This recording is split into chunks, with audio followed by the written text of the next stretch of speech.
السلام عليكم ورحمة الله وبركاته. ازيكم عاملين ايه؟ يا رب تكونوا بخير. النهارده هنعمل مع بعض النابت بطريقه حلوه جدا وطريقه جميله قوي هتعجبك. ومن اول النبات هتلاقيه فيديو موجود عندك في القناه.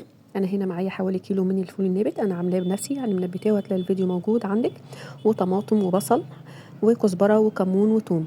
انا حطيت هنا معلقتين سمنه كبار، ممكن سمنه بلد او عادي، بقلب فيهم الفول مع الطماطم والبصل، حوالي 2 طماطمايه يعني وبصلتين، وبقلب كل ده مع بعضه. تمام، في معلقتين السمنه. الطريقه دي بجد بتفرق جدا جدا، بتبقى حلوه خالص، بتشوحي كل الحاجه مع بعضيها. وبعد كده بحط مرقه، مكعب واحد مرقه. تمام.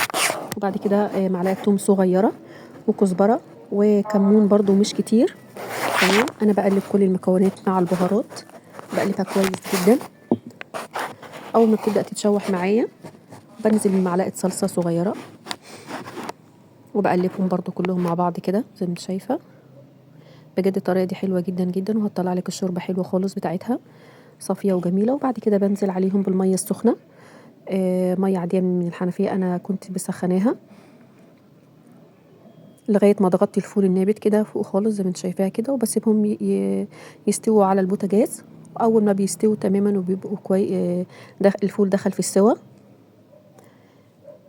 بحط بعد كده باقي البهارات. انا ما حطيتهاش كلها برضو، الكزبره والكمون، وبقلبهم كويس، والملح طبعا، وبسيبهم يكملوا سوا على البوتاجاز. اول ما بقى كده خلاص كده تمام استوت، والشوربه بجد تحفه وجميله. انا ما هنا معلقه توم كبيره ومعلقه سمنه، وبقلبهم على البوتاجاز لغايه ما يديني اللون الذهبي. وبعد كده بنزل بيها على الفول النابت، كان خلاص استوى. دي اخر مرحله يعني. بجد تحفه جدا، والريحه هايله، ولون الشوربه حلوه جدا، ولا طلعت معايا الحاجه اللي هي بتطلع كده على وش الشوربه ولا اي حاجه خالص. بجد الشوربه صافيه زي ما انت شايفه، حلوه جدا. وياريت تجربي الطريقه دي، بجد حلوه خالص. ويا رب يكون الفيديو عجبكم، والسلام عليكم ورحمه الله وبركاته.